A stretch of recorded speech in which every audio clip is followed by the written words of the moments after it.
So we can. I like that suggestion. I guess the people in the other room are ready for us to start.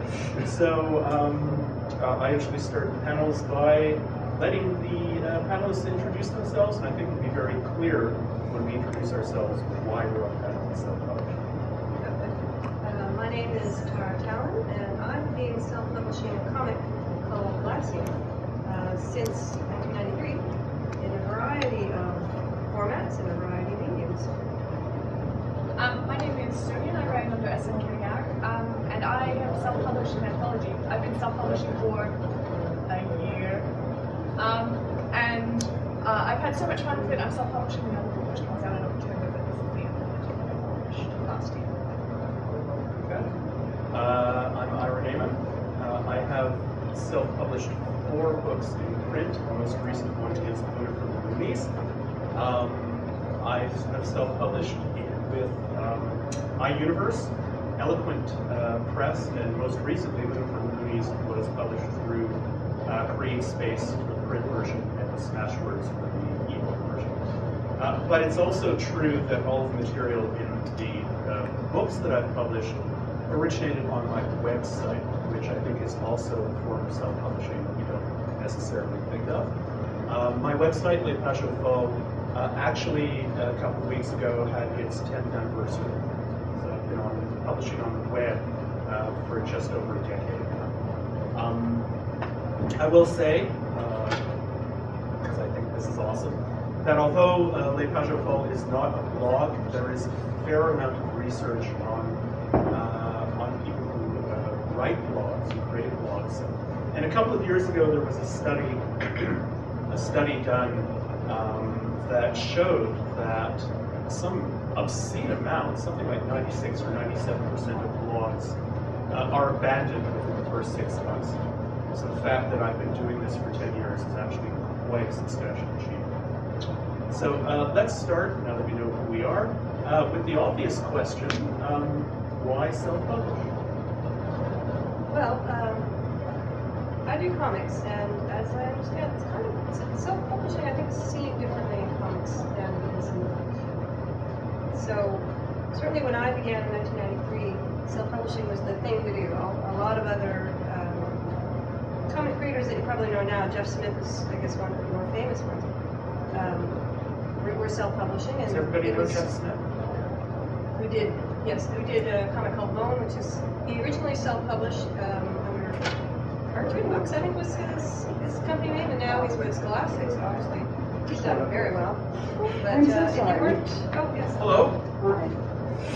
If you weren't doing superhero comics at the time, it was how you got your book out there. If you weren't doing superhero or goth-type Sandman-y things, then you self-published. So it seemed the obvious thing for me to do. And actually, when I began, it wasn't even with books. It was little paper mini comics that I would, I'd draw the pages in the usual way, and then just take them over to a local copy shop, photocopy them, staple them together, and sell them at shows. And that was a really easy way to start. Okay, now let's back up. So we start by introducing ourselves. So the new panelist, introduce yourself. Hello, with apologies. My name is Melissa Yuan, and I'm here because I love indie publishing. Okay, do you do it yourself, or? I do. Okay, so the second question that we're now working on is why? Well, I want to start off by saying, like, I understand if you're scared, because I was scared, you know, and I wanted the New York contract and everything like that, and I was pounding away at that for years. I guess, though, one of the things was that I got a contract with the CBC to do a pilot for their radio branch, and they ended up deciding not to pursue it. And that was sort of the tipping point for me. I was just like, I don't want anyone else in charge of me anymore, telling me, you know, we want more social media, or we want this or that, you know, like something trendy. I'm just like, I'm jumping in. So, and I have to say, I wasn't thrilled at first. Like, I put up 2 short stories and nothing happened, or well, I made $3.10. And people were like, oh, like I was just pizza money, and I was like, well, I guess $3.10 is pizza money if you go to the 99-cent place, but like that's pretty bad. So But I didn't want to put my novels out at first, so I just took my. I had some essays that were published, like sort of medical humor essays. It's not SF, sorry. And I bundled them together, put up a cover, and put it on Amazon and Smashwords, and it started selling. So I don't want to brag or anything, just to tell you, this book made $10,000 in 8 months? Something like that. Okay, so this book, basically, like with this book, and I was like, okay, I brought out my medical thrillers, like I just started, like everything started coming out. If you look me up on Amazon, I have 66 items, some traditionally published, some indie published. I call it indie published because I started my own company. And registered the name and everything with that.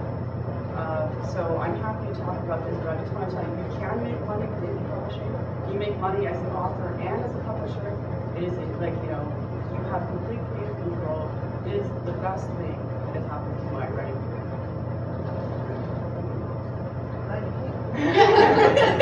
Well, that's encouraging. Yeah, from $3.10 to, you know, whatever, I don't even keep track of it anymore. Like, it has gone down, like the initial peak was dated, but still, like, who doesn't want about $1,000 a month is what I heard. Well, I've been doing it for 10 years. I think I've made about $3 a month. So we've got the extremes here. I kind of fell into it. A friend of mine started an online portal for self-published books, and for months and months and months bugged me to get my stuff up there. So I'm like, fine, I'll do something, fine. So I put together this anthology to put up on his site, and then once it was up, I'm like, well, you know, I've done it now. I might as well give it a push and see how it goes. And so I created the paperback version for Creative Space. And I also put up the ebook version on Smashwords. Just for fun. I haven't had great sales, but I had so much fun putting it together and being in charge of the way the stories are layered and which image goes with which story, where to stick the holes, etc., etc., etc., that I decided to do it again. So we'll see. We'll see. I haven't had great success, but I've had a lot of fun. So creative control sounds like a common theme. Yeah. I don't mind edits at all. But it was just fun to be in charge of it. In my case, of course, I had been publishing on the web for several years before I decided to publish in print. I found that there were certain things that print afforded me that publishing on the web I couldn't get. One obvious one is reviews. I've actually had several reviews of my print books that I could not have gotten for the same material if it had just been on the web. Another one which a lot of people don't think about is awards. Because I write primarily humor, I've always wanted to enter the League Awards, which is the Canadian Humor Awards. They don't accept digital books. They only accept print copies.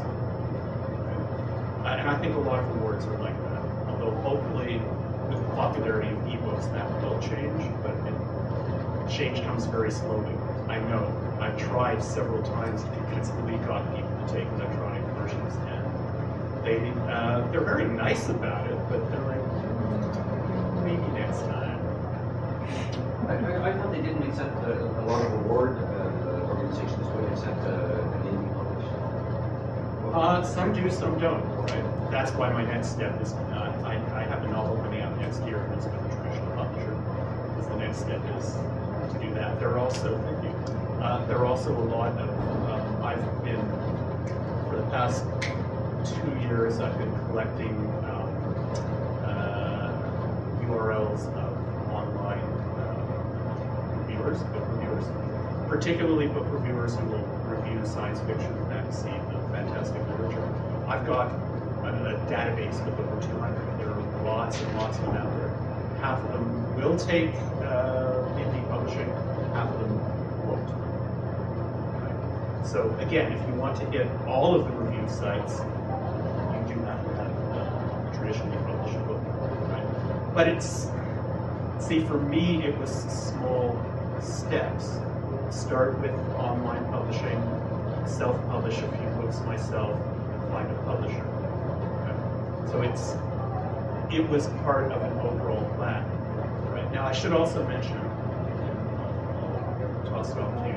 I should also mention that the alternate reality news service, which is my main project, is unpublishable.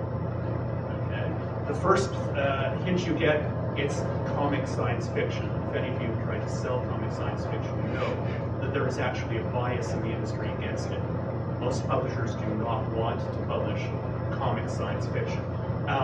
It got to a point, I was on a panel where we were discussing this, and another panelist who had had some experience in this field said he had been talking to one publisher, and the publisher had actually told him, well, you know, we have had The Hitchhiker's Guide to the Galaxy, we really don't need any more comic science fiction.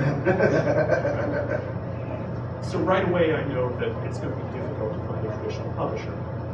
My books are in the form of fake news articles. Okay, so they're not novels, which is another difficulty, another step in getting published. And I just realized that it was not going to happen. Right? So if you know that you have material that the traditional publishers are not going to take, it's kind of obvious that you have to do yourself. Sorry, I just wanted to say, for award sites, they take, like, it just has to be from a company, and if you start your own company, it's you're the publisher. Like, you know, this, like, it's your small press or micro press, so you just submit it as a publisher. Don't think of it like a barrier. For Ontario, you pay $60 to register your business in the 5 years. Big deal. Okay, or I mean, especially if you made a bit of money, you're just, I'm investing in. The ISBNs are free for Canadians. They just have to go, you know, so you don't have to pay for them. E-books, like, basically it's free to put up there. Like, it's wide open. I agree, like, you know, that, well, of course, anything that the traditional publishers have been hammering away at them and they have not been going for, after a certain point, you start to, you know, you're weighing risks and benefits, and then you go for it. Same thing for my medical thrillers, which I will bring out here at some point. Like, you know, I got to say, we have a medical book, so we'll just see how it does, and then we'll get back to it. I'm like, oh, you know, so like in 6 months, I'm like, how'd it go? No response. Like, you guys all know, the editors don't really, like, you know, they don't respond, they're busy, they're being cut back, whatever. Like this, like, got to apartment, this time, I'd already been paid for these articles, for the medical post. So whatever money I made from this was gravy. And it's 20,000 words. It's not a lot. Like, you'd be surprised. Like, if you write, you know, mermaid, lesbian, you know, paranormal tales, there's a market for you. They will find you on the internet. The more specialized, the better. It's the opposite of the traditional publishers who are like, is there a hook? Is it going to sell millions? Like, for this, like, you find a niche audience and they tell their friends and they will find you. It's amazing. Which is not to say that it's a miracle thing. Like, you know, science fiction and fantasy only makes up 5% of the market in general. So of course, like, if that's your job, it's, you just have to be patient. I think that your story is Quite the exception. atypical. Yeah, it's quite the exception. It is totally, and it's totally dispiriting, like, to look at your numbers and compare them to everyone, so best not to do that. Oh, Just yeah. putting out your stuff and doing it. But it's, I think into discoverability, like, the more things you have up, the more likely